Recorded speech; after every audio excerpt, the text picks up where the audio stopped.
the question is, you can actually sort this out by doing research. And it turns out there has been a fair amount of research on whether one sick person with a so-called viral illness can make another person sick who's not sick. That you could say, I mean, it's a reasonable theory because we all have the experience of some sort of transmission, right?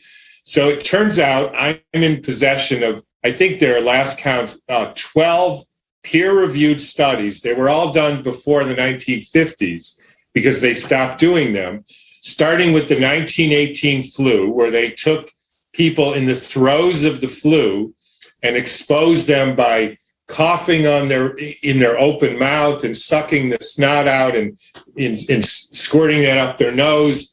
And all these flu studies and cold studies that were very good, quality studies, and literally nobody got sick.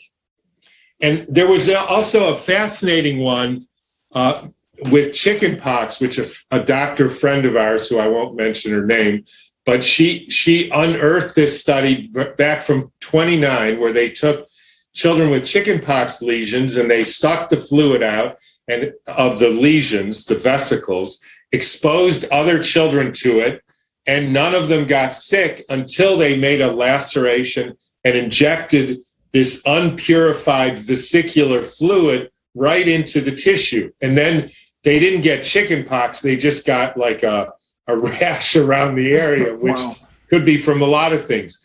Now, but yet I would say there is the experience of transmission, but it really is only through one whole organism, in other words, one human being to another, like women synchronize their menses.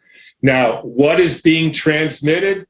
I mean, I have theories, but nobody studies this, so we don't know. Something is, and usually it's a communication strategy or something like that. I mean, a lot of times there isn't, because it's same toxicity, like Andy said, or something like that. But we can't forget there is something called resonance in the world. There is communication of various sorts that, all animals do to communicate. Now it's time to eliminate some toxins. Unfortunately, elimination of toxins is what we call chickenpox. Mm-hmm. It's not a disease, it's a maturation step.